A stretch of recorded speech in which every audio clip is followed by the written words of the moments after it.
கனமழை காரணமாக குற்றால அருவிகளில் கடுமையான வெள்ளப்பெருக்கானது ஏற்பட்டிருக்கிறது. அது குறித்தான காட்சிகளையும் தற்பொழுது நாம் பார்த்துக் கொண்டிருக்கிறோம்.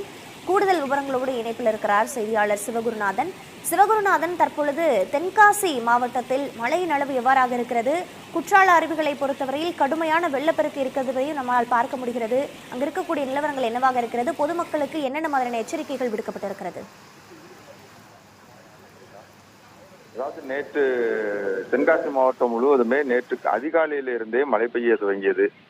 அதாவது சாரல் மழையாக துவங்கிய மழையானது போக போக ஈவினிங், அதாவது மாலை ஆக ஆக மழையின் அளவு அதிகரித்து கொண்டே இருந்தது. நேற்று மாலையில் அதி கனமழையாக பெய்து கொண்டிருந்தது. மேற்கு தொடர்ச்சி மலைப்பகுதியில் அதிகமாக மழை பெய்த காரணத்தினால் குற்றால அருவியில் அதிக அளவு அனைத்து அருவியிலுமே வெள்ளப்பெருக்கு ஏற்பட்டது. இதனால் பாதுகாப்பு கருதி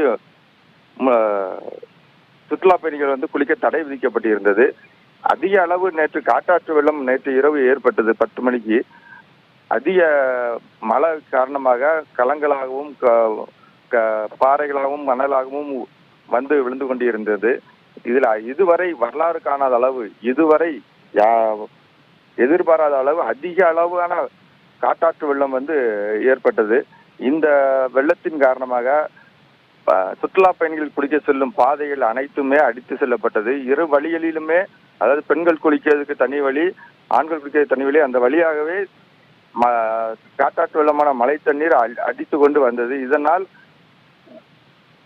குற்றாலநகர் கோயிலுக்கு செல்லும் பாலம் முங்கும் அளவிற்கு, இதுவரை வரலாறு காணாத அளவுக்கு அந்த மழை தண்ணீரானது அடித்து செல்லு கொண்டிருந்தது.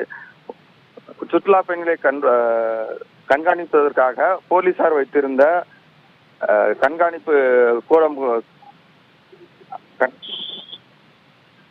கண்காணிப்பு கூண்டு வெள்ள நீரால் அடித்து செல்லப்பட்டது. மேலும் பாலத்தின் தடுப்பு சுவர்களும் சேதமடைந்து அதிக அளவு தண்ணீர் சென்று கொண்டிருந்தது. பெண்கள் குளிக்கும் பகுதி வழியாக வரும் அந்த வெள்ளமானது குற்றாலம் கோயில் பஜார் வழியாக, கடை வழியாக சென்றதால் அந்த பஜாரில் உள்ள வியாபாரிகள் கடுமையான பாதிப்புக்குள்ளானார்கள். மேலும் தொடர்ந்து மழை பெய்து வருவதால் தென்காசி மாவட்டத்தில் உள்ள அணைப்பகுதியிலுமே நல்ல மழையால் அனைத்து நீர்மட்டம் உயர்ந்து கொண்டே வருகிறது. அதிலும் காரணமாக குற்றால அருவிகளில் கடுமையான வெள்ளப்பெருக்கானது ஏற்பட்டிருக்கிறது. நிலவரங்களை வழங்கியமைக்கு